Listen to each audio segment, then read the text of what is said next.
पाकिस्तान एक जमहूरी मुल्क है जहां अवाम अपने नुमाइंदों को वोट देकर असेंबलियों में भेजते हैं। हक हमारा खानदान का नहीं है, आप वारिस हैं, आप सिंध के वारिस हैं। हम मिलके पूरे पाकिस्तान के अवाम के आवाज बन के उनकी भी खिदमत करेंगे। बेरोजगारी, गुर्बत, महंगाई, इसको खत्म करने की खातिर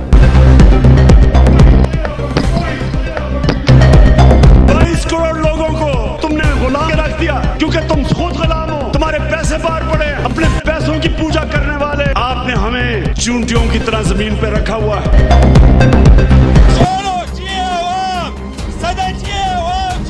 हक आपका है, हक हमारा नहीं है, हक हमारा खानदान का नहीं है। आप वारिस हैं, आप सिंध के वारिस हैं।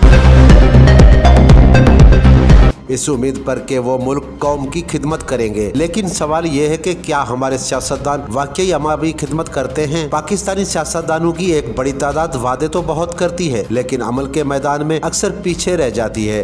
इंतखाबी मुहिम के दौरान तरक्की, रोजगार, तालीम और सेहत जैसे नारों से अवाम का दिल तो जीता जाता है, लेकिन इक़्तिदार में आकर वो वायदे अक्सर भुला दिए जाते हैं। बाद सियासतदान खानदानों की शिकल में सियासत पर काबिज है, जिन्हें सियासी खानदान कहा जाता है। उनका मकसद सिर्फ इक़्तिदार का उसूल और जाती मफादात की हिफाजत लगता है। दूसरी तरफ कुछ ऐसे सियासतदान भी हैं जो वाकई अवाम की फलाह के लिए काम करना चाहते हैं, लेकिन उन्हें या तो निजाम रोक देता है या फिर वो करप्शन की दलदल में फंस जाते हैं। पाकिस्तानी अवाम अब बाशऊर हो चुकी है, वो जानती है कि कौन सिर्फ बातें करता है और कौन अमल भी करता है। वक्त आ चुका है कि हम सिर्फ नारों पर नहीं बल्कि कारकर्दगी पर वोट दें, ताकि मुल्क को ऐसे लीडर मिले जो वाकई अवाम की खिदमत करे। जुल्फकार जूनियर शहीद मीर मुर्तजा भुट्टो के बेटे और मोहतरमा बेनजीर भुट्टो के भतीजे हैं। वो बरसों खामोश रहे, अपनी शनाख्त से दूर, फन और फलसफे की दुनिया में वो मसरूफ, मगर वक्त के साथ उनकी जात में एक सवाल जागने लगा, क्या वो अपने खानदान की जदोजहद को तर्क कर सकते हैं? उनका सियासत में कदम रखना महज एक एंट्री नहीं बल्कि एक अलामत है। ये अलामत है अवाम से जुड़ने की, भुट्टो आजम को दोबारा जिंदा करने की और मजलूमों की आवाज बनने की। जुल्फकार जूनियर ने सियासत में एंट्री के बाद सादा अंदाज में बात की। वो ना तो बड़ी बड़ी तकरीरें करते हैं, ना ही ताकत का मुजाहरा। उनका तर्ज़े सियासत नरम, फिक्री और नजरियाती है। वो सिर्फ नारे नहीं लगाते, वो सवाल उठाते हैं अवाम के हक में, जमहूरियत के तहफ़्फ़ुज़ के लिए। अब देखना यह है कि क्या जूनियर जुल्फकार अली भुट्टो खानदान की इस नजरियाती शमा को रोशन रख पाएंगे? क्या वो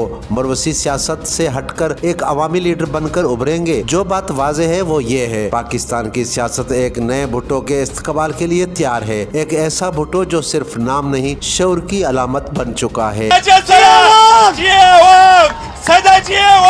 हक आपका है, हक हमारा नहीं है, हक हमारा खानदान का नहीं है।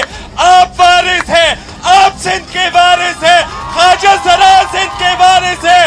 मेरे दादा का वारिस सिर्फ मैं ही हूँ, मगर सिंध के वारिस आप ही हैं। जुल्फकार अली भुट्टो कोई बादशाह नहीं था, जुल्फकार अली भुट्टो कोई शहंशाह नहीं था, जुल्फकार अली भुट्टो कोई सुल्तान नहीं था। जुल्फकार अली भुट्टो अवाम का नौकर था और हम आपके भी नौकर हैं। शहीद मीर मुर्तजा भुट्टो भी तुम्हारा नौकर था। वो पूरे पाकिस्तान, पूरे सिंधी अवाम के नौकर था, चाहे मुसलमान हो, चाहे हिंदू हो, चाहे मसीह हो, चाहे सिख हो। हम तुम्हारे हैं, हम आपके खिदमत देने वाले हैं, हम आपके गाजी हैं, हम आपके खातिम हैं और हम अपने आखिरी सांस तक तुम्हारे लिए लड़ते रहेंगे।